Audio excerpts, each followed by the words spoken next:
Sushang, the youngest Cloud Knight, is a monster, capable of crushing even the most insane bosses in Honkai style rail. In this video, I'll cover everything you need to know about her, from traces, builds, and teams. Sushang is a unit from the Hunt path, naturally excelling single target damage, but her kit goes far beyond that. Her skill deals substantial damage to a single target, and on top of that, has a 33% chance to do an additional attack. However, here is the crucial part. If the enemy has their weaknesses broken, the bonus attack is guaranteed. Her ultimate also offers a single target damage, but instantly advances her turn by 100%. It is not an extra turn, but rather attacking twice. Sushang also receives an attack bonus for 2 turns, her skill gets 2 extra chances to trigger, and the extra attack has now 50% effectiveness for 2 turns. Essentially, after using her ultimate, Sushang potentially has 3 chances of triggering the extra attack. Combine that with opponents who have their weaknesses broken and you have a powerful weapon in your hands. Execute a sequence of skill, ultimate, and instantly skill again and watch bosses melt. But did you think it stops there? No, I haven't even mentioned her talent yet. Whenever any opponent's weaknesses is broken, Sushang gets a speed boost for 2 turns. She's a natural nightmare for any opponent with their weaknesses broken, inflicting a hellish amount of damage. Among her bonus abilities we have Guileless, that decreases her aggro when she's below 50% health, Riposte, that increases the damage of her extra attack by 2% for each time it is performed, stacking up to 10 times, and Vanquisher, it advances her action by 15% whenever she uses her basic attack or skill while there are enemies with weaknesses broken in the field. It is quite clear that the priority among her traces should be skill, and then ultimate, then talent, and last basic attack. Her skill, along with her extra attacks, will be one of the best ways to destroy her opponent's defenses, followed by her ultimate, which combines very well with her skill and deals high toughness damage. Finally, her talent will help her attack more frequently, and her basic attack is not worth investing in, as her focus will always be using her skill.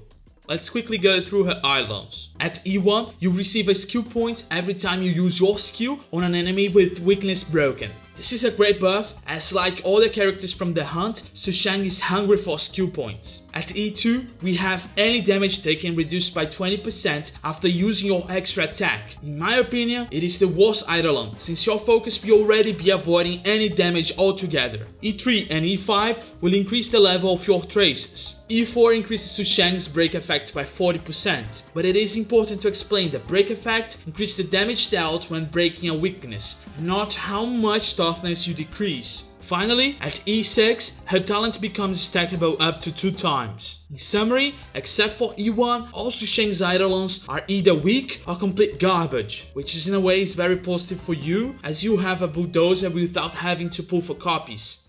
Before delving into the relics, let's analyze what stats Sushang will need. As damage dealer from the Hunt path, she has a fairly standard build requirement. Their priorities should be crit rate, crit damage, speed, and damage percentage. When farming, you should look for crit rate or crit damage on the body piece, attack percentage or speed on your boots, physical damage on your planar sphere, and attack percentage on your link world. For her relics, there is nothing out of ordinary. Her best option is Champion of Streetwise Boxing. However, Musketeer of White Wheat can also act as an extra set. As for her ornament, the best option is Inert Salsodo, but Space Sealing Station can also be a good option depending on the substats.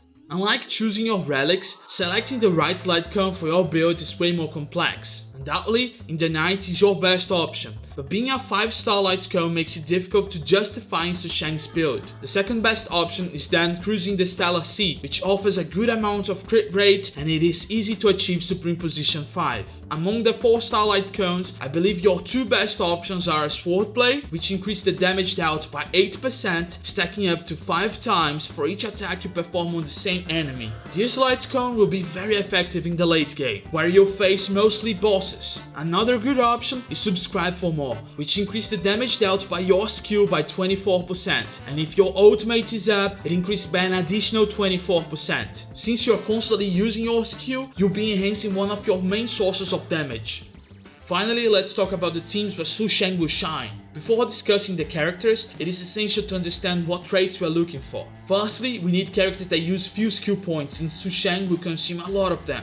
Secondly, we need characters that can draw the aggro away from Sushang, since she'll be quite squishy. Thirdly, we need units that can greatly boost the damage dealt by Sushang. And last, we need characters that can complement the elements. Sushang is a monster against enemies with weaknesses broken, so it is critical that we are breaking their weaknesses all the time. To start, a good support that helps increase her damage. Two excellent options are Tingyon and Yukong. Both offer a ton of buffs, are cost effective to build, and have complementary elements. Then, a defensive support is essential to ensure the team's survival. And both Fire MC and March 7th are good options. They draw more aggro and have kits that help break the toughness of opponents. Finally, the fourth slot is flexible. You can add another damage dealer or another support. The only thing is to choose a character that doesn't consume skill points, since you need them for Sushang. Some good options are Natasha, Pela, and Silverwolf. That's it, guys. What do you think about Sushang? Leave in the comments below, and don't forget to subscribe to let me know if you want more build guides. And see you next time. It's that time again to get busy with it. Best go find your friends and get